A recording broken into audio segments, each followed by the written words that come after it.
오늘은 우리 한소망교회 설립 기념주일입니다. 교회가 설립된 지 33주년이 되는 이 주일에 부르심에 합당하게 행하라는 말씀을 살펴보게 되었습니다. 교회 설립 기념주일에 부르심에 합당하게 행하라는 말씀 살펴보는 것이 참 뜻깊고 감사한 일입니다. 왜냐하면 이 부르심이라는 단어와 교회가 같은 단어에서 나왔기 때문입니다. 부르심, 클레시스, 교회, 에클레시아, 이거 같은 단어에서 나왔습니다.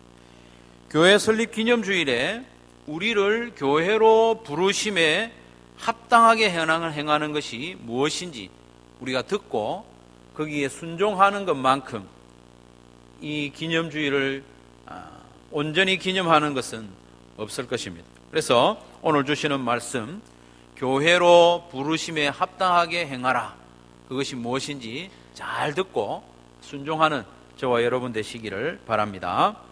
에베소서는 모두 몇 장으로 되어 있습니까? 6장으로 되어 있습니다. 두 부분으로 나눌 수 있는데 1장부터 3장까지, 4장부터 6장까지 그렇게 나눌 수 있습니다. 1장부터 3장까지는 하나님이 행하신 것들을 기록하고 있습니다. 하나님이 행하신 것들. 그리고 4장부터 6장까지는 부르심을 받은 우리가 행해야 할 것들을 가르쳐주고 있습니다. 실천적인 권면이죠. 하나님의 행하심은 부르심이다, 이렇게 말할 수 있습니다. 하나님께서 죄인된 우리를 부르셔서 의인으로 불러주시는 거예요. 하나님의 원수인 우리를 부르셔서 하나님의 자녀라 불러주시고, 우리를 하나로 부르셔서 교회다, 이렇게 말씀해 주셨습니다. 오늘 본문은 에베소서의 후반부 시작 부분이죠. 후반부를 시작하면서 첫 번째 단어가 그렇습니다. 그러므로라는 단어에 주의를 기울여야 됩니다. 그러므로라는 단어는 이 하나님의 행하심에 대한 이야기, 1장부터 3장의 이야기가 우리의 행함에 대한 이야기, 4장, 5장, 6장의 근거가 된다는 것입니다. 1장, 2장, 3장의 내용이 4장, 5장, 6장의 이유가 된다는 것입니다. 하나님이 우리를 이렇게 부르셨으니 우리는 그 부르심에 합당하게 행해야 된다, 그 말씀을 지금 시작하고 있는 것이죠. 에베소서 1장부터 3장은 하나님의 크신 능력과 은혜로 우리를 부르시고 우리를 자녀 삼으시고 교회로 세우셨다, 그 이야기가 1장부터 3장까지 영광스럽게 이어집니다. 그 하나님의 행하심을 성도들에게 이렇게 설명을 하는 중에 사도 바울은 가슴이 벅차서 하나님의 부르심에 대해서 찬양을 불러 영광을 올려드리고 있는 것이죠. 그래서 1장부터 3장에는 찬양의 내용이 많습니다. 1장 3절에 이렇게 시작합니다. 찬송하리로다 하나님 곧 우리 주 예수 그리스도의 아버지께서 그리스도 안에서 하늘에 속한 모든 신령한 복을 우리에게 주셨다. 그러니 우리는 찬양해야 됩니다. 이렇게 사도 바울이 찬양을 불러드리죠. 하늘에 속한 모든 신령한 복을 우리에게 주심으로 우리를 구원하시고 구원하신 성도들을 교회가 되게 하시고, 그리고 그리스도 예수께서 친히 교회의 머리가 되셨다, 이런 말씀을 하고 있습니다. 에베소서 2장과 3장에서는 교회의 하나됨과 그리고 그 하나된 교회의 영광스러움을 반복적으로 노래하고 있습니다. 그래서 그 노래의 절정이 에베소서 3장 20절과 21절, 우리 가운데서 역사하시는 능력대로 우리가 구하거나 생각하는 모든 것에 더 넘치도록 능히 하실 그 하나님께 교회 안에서와 그리스도 예수 안에서 영광이 대대로 영원 무궁하기를 원하노라 아멘 하면서 사도 바울은 찬송을 하고 있습니다. 성부 하나님의 영원하신 계획에 따라 예수 그리스도의 십자가 대속의 죽음, 그리고 성령께서 각 사람에게 구원을 적용하심으로 우리 한 사람 한 사람이 구원을 받고 우리가 하나로 모여서 교회가 된 것입니다. 이 영광스러운 역사를 에베소서 1장에서 3장까지 장엄하게 기록을 하고 있습니다. 그 클라이막스가 3장 20절 21절입니다. 그런데 이런 장엄한 성령으로 하나님께 영광을 돌렸으니 이제 에베소서가 끝나도 될 것 같아요. 하나님이 행하신 일을 충분히 이야기했고 거기에 대해서 하나님을 찬송했으니 에베소서를 마쳐도 될 것 같아요. 그런데 에베소서가 끝나지 않고 그러므로라고 하면서 편지를 계속 쓰고 있습니다. 하나님의 위대한 구원의 역사와 교회의 영광에 대한 찬송은 3장까지만 해도 충분해 보이는데 아직도 에베소서는 4장, 5장, 6장이 남아 있습니다. 여기서 우리는 바울의 편지를 통해서 드러난 하나님 아버지의 마음을 좀 읽을 수가 있어야 하겠습니다. 하나님께서는 성도인 우리가 하나님의 그 놀라운 역사와 구원의 은총을 바로 알고 찬송하기를 원하십니다. 그런데 찬송하는 거기에만 머무르는 것을 원하지 않습니다. 한 걸음 더 나가기를 우리 하나님은 원하신다는 것이죠. 은혜 받은 자답게 하나님의 그 부르심을 받은 자답게 행하기를 원하신다는 것이죠. 그래서 구체적인 권면을 시작하면서 그러므로 너희는 부르심을 받은 자답게 행하라. 부르심에 합당하게 행하라. 권면을 시작을 하는 것이죠. 이 부르심은 방금 말씀드린 대로 클레시스라는 단어입니다. 에클레시아, 교회라는 단어하고 같은 어원에서 나왔습니다. 에클레시아, 여러분 아시는 대로 교회이지 않습니까? 교회가 바로 부름을 받은 무리들입니다. 하나님의 은혜의 부름을 받은 무리들이라는 것이죠. 그래서 부르심을 받은 자답게, 교회로 부름을 받은 자답게 거기에 합당하게 행하라 말씀합니다. 그 권면이 4장, 5장, 6장으로 이어집니다. 그래서 우리의 믿음은, 우리의 구원에 대한 믿음은 에베소서 1장, 2장, 3장에 근거해야 하고 우리의 삶과 행동은 4장, 5장, 6장에 따라야 하는 것입니다. 그 구체적인 권면이 석 장에 이어서 나오는 것이죠.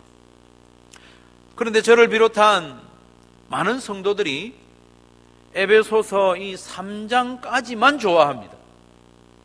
너무 영광스럽고 은혜가 넘치고 감격스러운 이 1장, 2장, 3장에 머물기를 좋아하죠.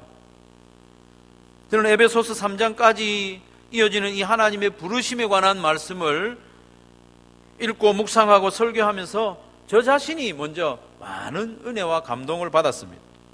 그리스도 안에서 주어진 하늘에 속한 신령한 모든 복을 우리에게 주셨음을 듣고 묵상하면서 얼마나 감사한지 모릅니다. 예수님이 십자가로 화평을 이루신 말씀을 묵상하면서 내가 하나님과 화목하게 되었구나. 그리스도 안에서 만물을 통일시키시고 회복시키겠다는 그 위대한 구원의 계획을 들으면서 감격이 되는 것입니다. 교회를 통해서 하늘에 있는 신령한 존재들에게까지 하나님의 각종 지혜를 알리시는 그 하나님의 지혜, 감추어졌던 비밀들을 읽으면서 너무나도 감사하고 감격스러웠습니다. 바울의 위대한 기도를 읽으면서 특별히 에베소서 3장 20절 21절 말씀에서 얼마나 감사하고 감격했는지 모릅니다. 그러면서 저 자신도 모르게 마음에 하나님 여기가 좋사오니 여기까지만 해도 좋습니다. 하나님께서 우리에게 베풀어 주신 그 놀라운 은혜들 이것만 해도 좋습니다. 만족합니다. 그런 생각이 드는 거예요. 그러나 우리는 3장에 머물러 있을 수 없습니다. 왜냐하면 에베소서는 4장, 5장, 6장으로 이어지기 때문에. 그러므로 너희는 부르심에 합당하게 행하라는 말씀이 이어지고 있다는 것입니다. 우리는 종종 변화산에 올라갔던 그 3명의 제자들과 같은 마음에 사로잡힙니다. 베드로와 야고보와 요한이 예수님과 함께 변화산에 올라갔을 때 예수님의 얼굴이 해같이 빛나고 모세와 엘리야와 함께 대화하는 것을 보면서 베드로는 너무나도 황홀했습니다. 그래서 이렇게 말하지 않았습니까? 주여, 우리가 여기 있는 것이 좋사오니 만일 주께서 원하시면 내가 여기 초막셋을 짓되 하나는 주님을 위하여, 하나는 모세를 위하여, 하나는 엘리야를 위하여 하리이다. 베드로는 그 산에서, 영광스러운 산에서 내려오지 않기를 원했습니다. 그러나 예수님께서는 제자들을 데리고 산 아래로 내려오셨습니다. 산 아래에는 여전히 현실 가운데 고통받는 자들이 있었습니다. 그들을 만나주시고, 귀신 들린 아이의 아버지를 만나주시고, 귀신을 쫓아내시고, 제자들을 계속해서 훈련시키는 예수님의 모습이 이어지지 않습니까? 산 위에 머물기만을 원해서는 안 된다는 것입니다. 산 아래로 내려와서 그 영광을 마음에 품고 삶의 현장에서 살아가야 한다는 것입니다. 우리도 하나님의 위대하고 영광스러운 구원의 은혜, 에베소서 1장, 2장, 3장에 열거된 그 은혜에 대한 말씀, 그 말씀의 산에서만 머물려고 해서는 안 된다는 것입니다. 그 영광과 은혜의 부르심을 가슴에 품고 산 아래로 내려와야 합니다. 그리고는 우리 앞에 펼쳐진 삶의 현장으로 용감하게 들어가야만 합니다. 그래서 바울은 그 부르심에 합당하게 행하라 말씀하고 있습니다. 우리는 부르심에 합당하게 행하여야 합니다. 여러분, 합당하다는 말이 어떤 의미일까요? 합당하다는 말을 모르는 분은 아무도 없죠. 합당하다는 말은 조화를 이룬다는 의미입니다. 조화를 이룬다는 말이고 또 균형을 이룬다는 말이에요. 양팔 저울이 있지 않습니까? 양쪽에 똑같은 무게를 걸어 놓으면 이게 균형을 딱 이루는 거예요. 한쪽으로 치우치지 않고. 에베소서 1장, 2장, 3장에 기록된 하나님의 그 행하심, 그 행하심과 조화를 이루고 균형을 이루도록 우리가 행해야 한다. 그 말씀을 지금 하고 있는 것입니다. 하나님의 부르심에 합당하게, 하나님의 그 부르심의 균형을 이룰 수 있도록 우리의 삶을 살아내야 한다. 그렇게 말씀하고 있습니다. 하나님의 부르심은 하나됨으로 부르심입니다. 하나됨으로의 부르심입니다. 오늘 본문이 1절부터 16절까지인데 다른 교훈들이 있지만 이 전체를 아우르는 교훈은 하나됨입니다. 하나됨. 6장까지 부르심에 합당한 삶에 대해서 구체적으로 가르쳐 주면서 그 삶의 기초가 무엇인가? 그것은 하나됨이기 때문에 1절부터 16절까지 길게 하나됨에 대해서 가르쳐 주고 있는 것이죠. 하나님께서 예수님의 십자가로 우리를 하나로 만드신 데에 대한 우리의 합당한 행함, 우리를 그렇게 부르신 데 대한 합당한 행함이 무엇이겠습니까? 그것은 바로 하나됨을 지키는 것입니다. 당연한 것 아니겠습니까? 우리를 하나로 부르셨기 때문에 우리는 당연히 그 하나됨을 지키는 삶을 살아야 합니다. 십자가로 우리를 하나 되게 하셨기 때문에 하나됨을 지키는 데에도 우리의 십자가가 필요합니다. 그래서 오늘 본문 2절에 보면 모든 겸손과 온유로 하고 오래 참음으로 사랑 가운데서 서로 용납하라 말씀하고 있습니다. 십자가를 지라는 말입니다. 하나됨을 위해서는 십자가를 안 지고는 할 수 없습니다. 모든 겸손과 라고 하고 있습니다.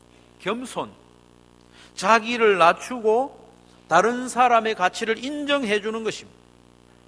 그럴 때에 하나됨을 지킬 수 있습니다. 온유, 자기의 권리를 주장하지 않고 복수하지 않는 것입니다. 다른 사람을 배려하는 온유.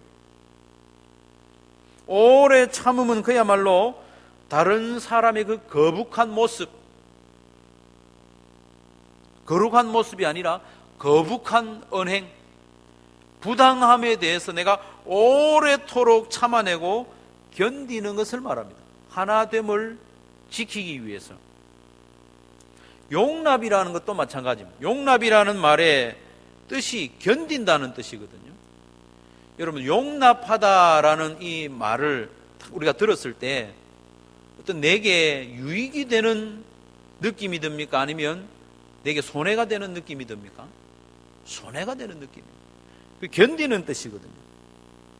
객관적으로 보았을 때 당연히 내가 거부할 수 있는 그 상황이나 상대에 대해서 내가 받아들이는 것입니다. 거부하면 내가 더 이익입니다. 받아들이면 손해가 되고 마음이 상합니다. 그러나 용납하라고 말씀합니다. 겸손, 온유, 오래 참음, 용납, 이런 단어들은 하나같이 자기를 포기하는 것입니다. 자기를 내려놓는 것입니다. 자신을 죽이는 것입니다. 바로 십자가를 지는 것이죠. 겸손은 십자가를 지는 것입니다. 예수님의 모습이 겸손하신 거죠. 온유도 십자가를 지는 것입니다. 예수님이 온유하신 분 아닙니까? 오래 참고 용납하는 것도 십자가를 지신 예수님의 모습이라는 것이죠. 3절에 보면 평안의 매는줄로 성령이 하나 되게 하신 것을 힘써 지키라 말씀하고 있습니다. 성령께서 우리를 줄로 꽁꽁 묶어서 하나가 되게 했다는 거예요. 이 재밌는 표현이죠. 1절 말씀에 보면 같은 단어가 먼저 나오는데 1절에 보면 바울은 자기를 가리켜서 뭐라고 소개하는가 하면 주 안에서 갇힌 자라고 했습니다. 주 안에서 갇힌 내가 너희에게 권한다 이렇게 말합니다. 여기서 너희는 성령이 줄로 묶어놓은 자들이죠. 이 재밌는 표현이죠. 내가 주 안에서 갇혔는데 너희들은 성령의 줄로 갇혀있다. 갇혀있다는 말과 묶여있다는 말은 같은 말이거든요. 내가 주 안에서 갇힌 것을 영광스럽게 여기는 것처럼 성령이 너희를 줄로 묶어서 하나 되게 하신 것을 기쁘게 여기고 힘써 지키라고 당부를 하고 있는 것이죠. 성도 여러분, 성령께서 우리를 줄로 묶어서 하나가 되게 하셨다는 것을 기억하시기를 바랍니다. 그러면 성령께서 우리를 왜 하나로 묶으셨습니까? 그것은 4절부터 6절 말씀에 보면 그 답을 길게 설명하고 있습니다. 우리 4절부터 6절까지 말씀 같이 한번 읽겠습니다. 시작.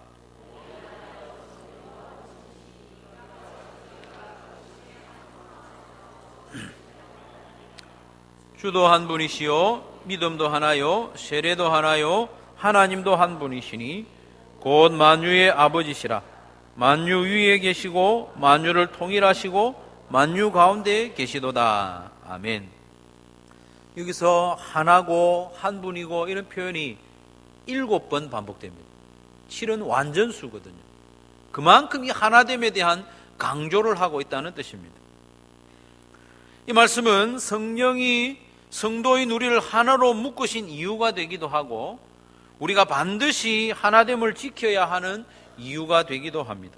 특별히 6절 말씀에 보면 하나님에 대해서 만유의 아버지 이렇게 표현합니다. 만유의 아버지 하나님이 한 분이시다. 만유의 아버지 하나님이 한 분이시기 때문에 그의 자녀된 우리도 하나가 되어야 한다 그 말입니다.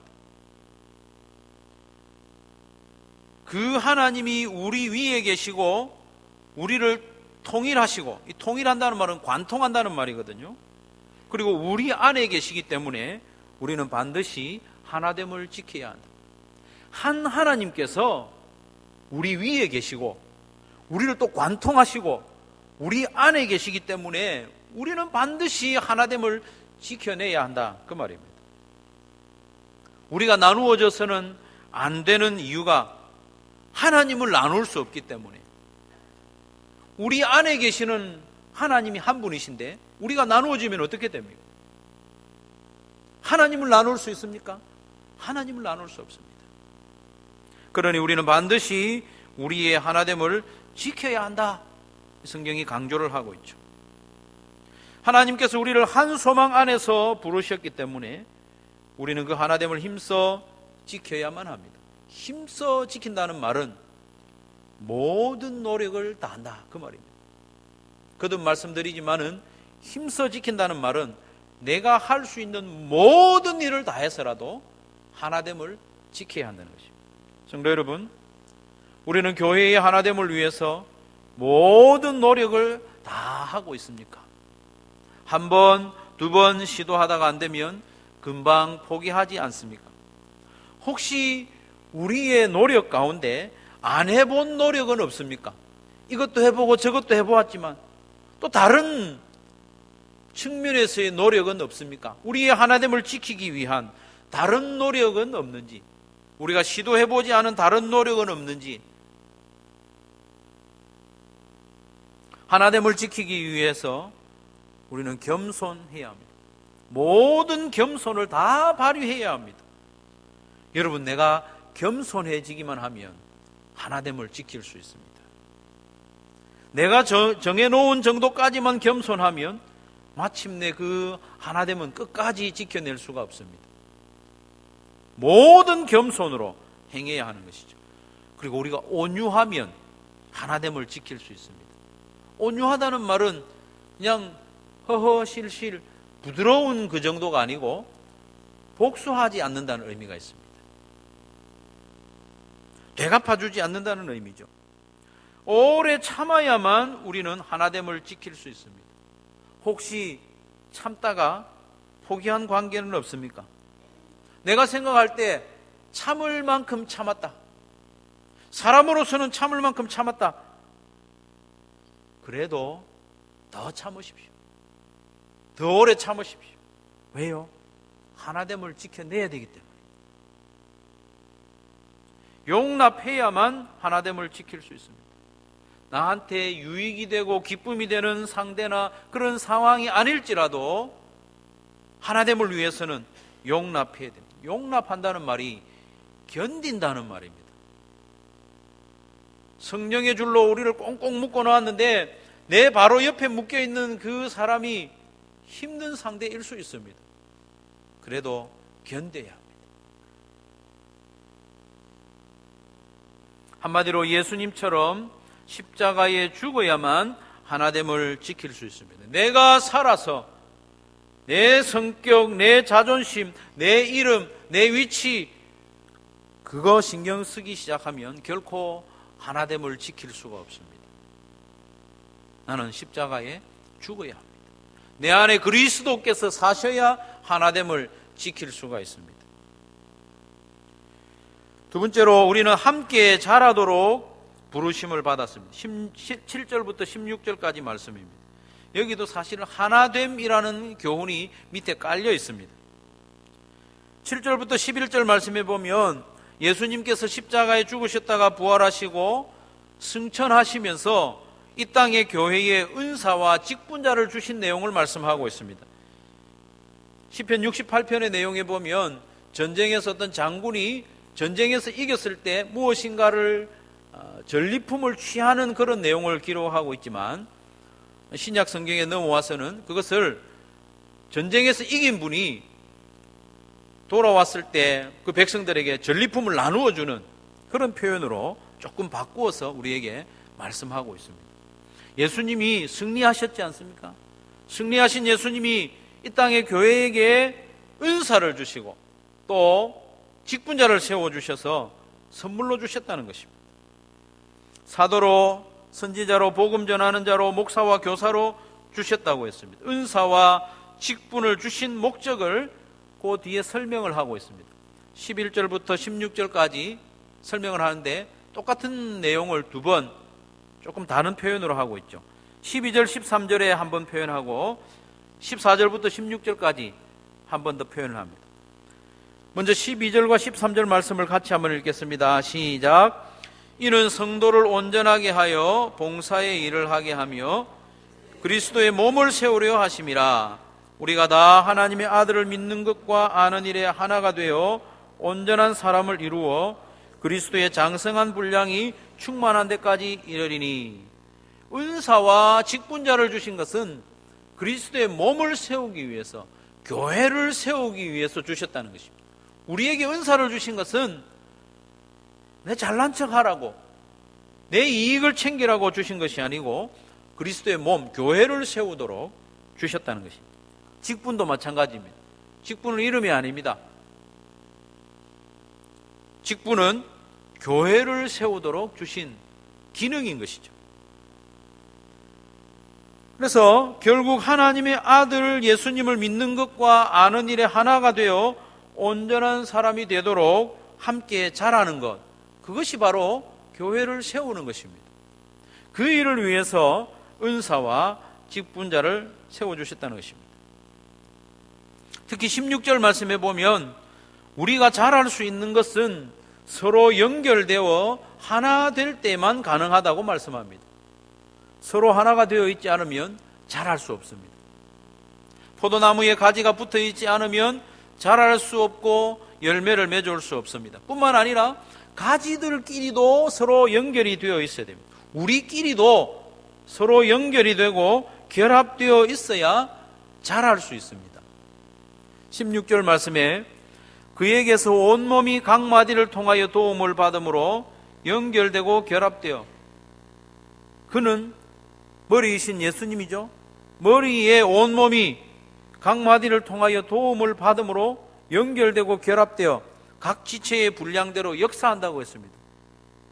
지체의 분량대로, 우리에게 주신 은사대로 역사할 때에 우리가 한 공동체로 연결되고 결합된 가운데 자기에게 맡겨진 일에 역사하고 충성할 때에 우리가 같이 자라난다고 했습니다. 그 몸을 자라게 한다, 사랑 안에서 스스로 세운다, 이렇게 말씀하고 있습니다. 이 말씀은 우리가 서로 연결되고 결합되어 있지 않으면 자랄 수 없다는 뜻입니다. 우리의 하나됨이 없이는 성장을 기대할 수 없습니다. 하나님께서는 그래서 우리가 함께 성장하도록 우리를 하나로 부르셨다는 말씀입니다. 그런데 교회인 우리를 이렇게 하나 되게 하시고 함께 자라게 하시는 데는 하나님의 위대한 계획이 있습니다. 10절 말씀에 보면 예수님이 승천하시면서 성령을 보내주시고 또 은사와 직분자를 허락하신 목적을 이렇게 소개하고 있습니다. 이는 만물을 충만하게 하려 하심이라. 만물을 충만하게 하기 위해서 우리를 하나로 부르셨고 또 함께 자라도록 하셨다는 것입니다. 하나님께서는 교회의 하나됨과 함께 자람을 통해서 만물을 충만하게 하시려는 그 일을 교회가 드러내기를 원하십니다. 우리 교회의 힘으로 만물을 충만하게 하지는 못합니다. 그러나 우리가 하나됨과 또 함께 자라가는 그것을 통해서 하나님의 그 위대한 계획을 세상에 드러낸다는 말입니다. 세상은 죄로 말미암아 다툼과 분열로 가득하게 되었습니다. 그런데 하나님의 부르심을 받은 교회로 말미암아 이 하나됨을 보여주기 시작하는 겁니다. 뿐만 아니라 교회를 통하여 만물을 충만하게 하시고 만물을 통일되게 하시며 화목하게 하실 뜻을 이렇게 드러내 보여주시는 것입니다. 그런데 교회된 우리가 온전히 하나 되지 못하고 서로 갈등하고 있다면 하나님의 그 위대한 만물을 통일하시는 그 계획이 어떻게 드러날 수가 있겠습니까? 사랑하는 성도 여러분, 오늘은 교회 설립 기념주일입니다. 이 복되고 기념적인 날에 우리를 교회로 부르신 부르심에 합당하게 행하라는 말씀을 주셨습니다. 부르셨다. 우리를 교회로 세우셨다는 말이죠. 하나됨을 힘써 지키라고 말씀하고 있습니다. 부르심에 합당하게 행하는 가장 기본이 하나됨을 지키는 것입니다. 다음 주부터 또 구체적인 권면의 말씀이 나오겠지만 그 모든 권면의 시작은 하나됨에서 출발한다는 것입니다. 교회의 하나됨, 우리의 하나됨은 환경의 문제가 아닙니다. 조건의 문제도 아니고 내 감정으로 어떻게 할 수 있는 것도 아닙니다. 내가 선택할 수 있는 것도 아닙니다. 그것은 하나님의 부르심의 뜻입니다. 독생자 예수님을 십자가에 내어주시면서까지 우리를 하나로 부르신 그 하나님의 부르심에 합당하게 행하는 저와 여러분 되시기를 간절히 바랍니다. 우리 앞에 있는 십자가를 지고 예수님을 바라보면서 예수님을 따라갈 수 있기를 바랍니다. 그래서 모든 겸손과 온유와 오래 참음으로 서로 용납함으로 성령이 하나 되게 하신 것을 힘써 지키는 저와 여러분 되시기를 주님의 이름으로 축원합니다.